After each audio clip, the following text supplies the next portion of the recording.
Ouais, c'est ce qui m'énerve chez certains critiques qui, pour faire une bonne phrase, sacrifient 2 ans de travail d'un mec. Moi, ça m'a toujours énervé. Ça m'a toujours énervé ce côté, la phrase lapidaire qui fait que on massacre une personne. Moi, j'ai toujours trouvé ça un peu dur. Non, mais moi j'étais dure moi-même. Ah bon? Je massacrais pas, j'allais pas le raconter dans les journaux, mais je veux dire, c'est vrai que par moments j'avais des réactions par rapport à un film ou à un mec qui étaient peut-être plus dures que je n'aurais maintenant, sincèrement. Ce que je sais, plus maintenant. Je ne sais pas s'il y aura un deuxième long métrage, on en parlait tout à l'heure, mais il y aura de nouveau de la télévision. Vous le savez ça déjà ou... Ouais. C'est tellement, de toute façon, c'est tellement différent qu'il n'y a pas un qui prend le pas sur l'autre, vu que c'est vraiment 2 plaisirs à part. Le direct, live, enfin le public, le speed, l'action tout de suite, le truc immédiat et tout de la télé qui est vraiment bien, quoi.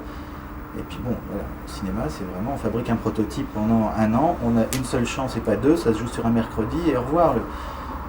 C'est 2 plaisirs. Mais moi, on peut vraiment faire les deux. On n'est pas à la télévision ou au cinéma. On peut être à la télévision et au cinéma. Il y a des tonnes de vedettes américaines qui l'ont fait très bien. Ça se fait pas en France, mais ça serait bien qu'on y vienne en France parce que, comme dit Alain, ce sont 2 plaisirs totalement différents. Pourquoi se passer de l'un ou de l'autre? Je trouve ça un peu réducteur. C'est deux arts totalement différents. Mais c'est vraiment, je sais pas, nous on a pris notre pied à la télé. C'est vraiment éclaté à la télévision.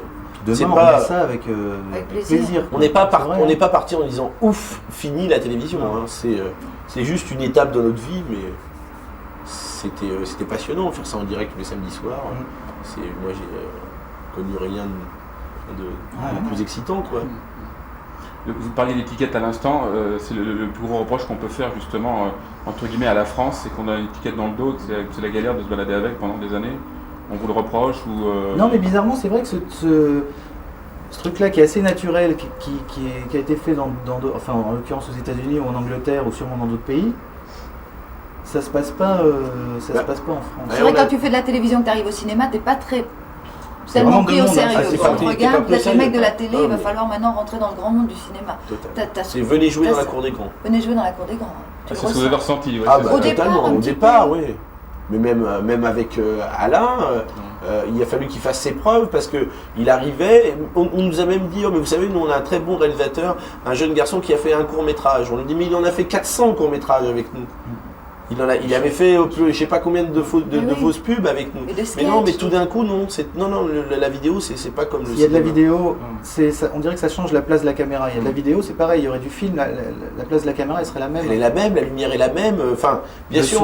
Le soin est, bien sûr, sur un film, le soin est plus. Mais l'envie et le travail sont les mêmes, quoi. Ouais. Alors il y a plus de temps, plus de moyens, et effectivement, et puis toute l'équipe qu'on a eue sur le film, c'est vrai que les mecs ils chiadaient, mais la moindre bricole, alors qu'on n'a pas bossé avec des manchots en télé, loin de là.